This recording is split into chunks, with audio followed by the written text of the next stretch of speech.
अपने जीवन में कभी भी ना किसी को आनंद में वचन दे, ना क्रोध में उत्तर दे और ना ही दुख में कभी निर्णय ले।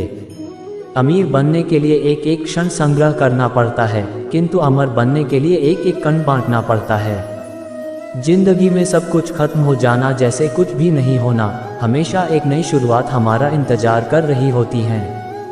लोग कहते हैं अपनों के आगे झुक जाना चाहिए, किंतु सच बात तो यह है जो अपने होते हैं वह कभी झुकने नहीं देते।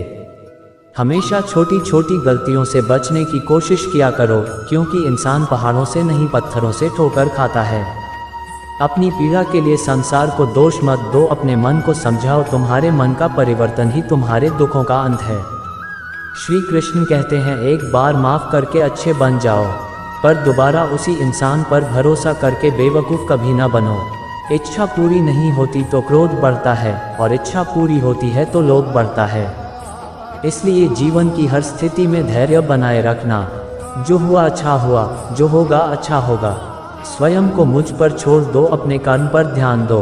कर्म ऐसा जो स्वार्थ रहित पाप रहित हो। कृष्ण ने दुष्टों को भी अपनी गलती सुधारने का मौका दिया, क्योंकि वो किसी मनुष्य को नहीं उसके अंदर के बुराई को मारना चाहते थे। इस भौतिक संसार का ये नियम है, जो वस्तु उत्पन्न होती है कुछ काल तक रहती है, अंत में लुप्त हो जाती है, चाहे वह शरीर हो या फल हो।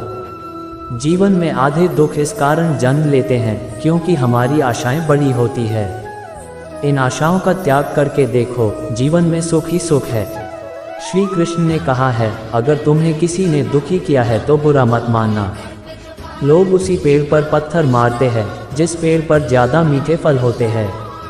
ये सच बात है कि भूल करके इंसान कुछ सीखता है, परंतु इसका यह मतलब नहीं कि वह जीवन भर भूल करता रहे और कहे कि हम सीख रहे हैं।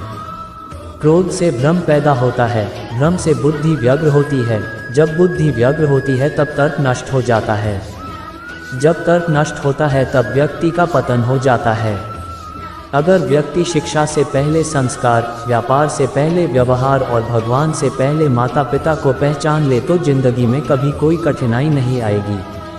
कृष्ण कहते हैं, जैसे प्राणी अपने पुराने कपड़ों उतार कर फेंक देता है, नए को धारण करता है, उसी प्रकार यह आत्मा पुराने शरीर से त्याग करके नया शरीर प्राप्त करती है।